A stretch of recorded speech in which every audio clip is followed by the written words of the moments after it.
I was married to Susie for 4 years when I discovered she was cheating. I'm the hotel manager of a nice family-owned hotel located on the Space Coast of Florida. I started working at this hotel when I was in high school, and now, 14 years later, I run the place. I love it. My dream is to one day own a hotel just like this.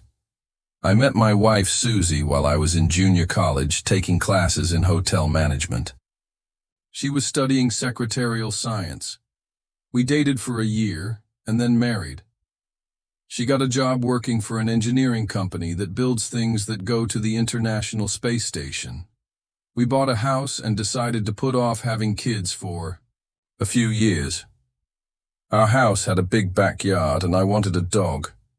Susie liked dogs, so there were no objections from her, but she made it clear it would be my dog.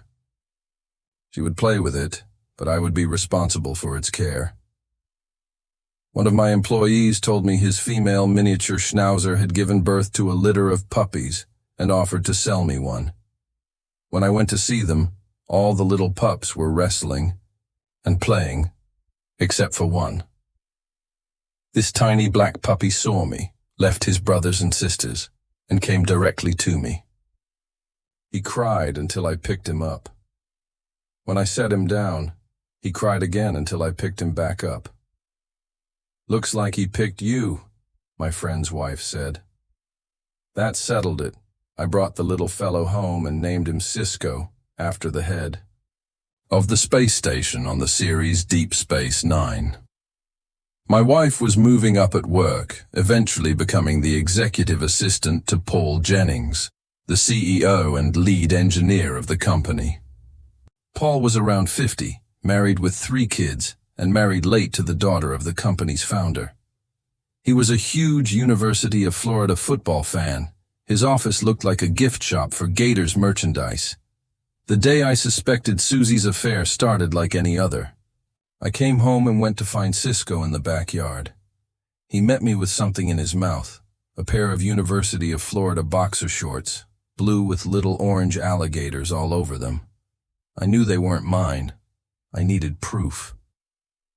At the hotel, we have cameras everywhere, so I asked my IT guy to set up hidden cameras all over my house. Every room had a camera, even the bathrooms. I could access them on my phone, and everything uploaded to the cloud. The next day, I watched Cisco napping on my bed, Susie coming home and starting dinner. Just a typical day. But the day after, I checked my phone and saw something else, entirely. Susie was naked, on her hands and knees, while Paul stood beside the bed, also naked. That was all the confirmation I needed. I waited and gathered more evidence for 2 weeks. Their rendezvous became a regular Monday and Thursday thing. Eventually, I confronted them. When I walked into the bedroom, they were mid-act. I told them to get dressed and meet me in the living room. On the big screen TV, I played a compilation of their activities over the past 3 weeks. After a few minutes, Susie begged me to stop. I ejected the disc and handed one to Paul and another to Susie. "I have the original," I told them. "Paul, I'm willing to sell it to you for $500,000. Paul protested, but I laid out the facts. If his wife found out, he'd lose his job and pay massive alimony and child support. $500,000 was cheap compared to what was at stake. 2 days later, the money was wired. I packed my bags and left Florida, heading to South America. There, I found a charming 30-room hotel on the beach for sale. The owner's widow was asking $300,000. I paid in full. Within a month, I had guests and a thriving business. Cisco and I walked the beach in the mornings and played in the pool in the afternoons. Life was perfect. One morning, I was called to the front desk, and there stood Susie, suitcase in hand. She told me Paul had died of a heart attack after taking too many blue pills.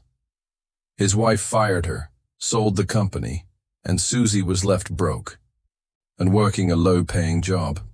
She wanted to get back together, but life had moved on. Greta, My beautiful German girlfriend and her friend Ingrid had been staying at the hotel for 5 months. They were fun, beautiful, and exactly the carefree companionship I needed. When Greta walked into the room in her see-through beach cover-up, Susie realized she was too late.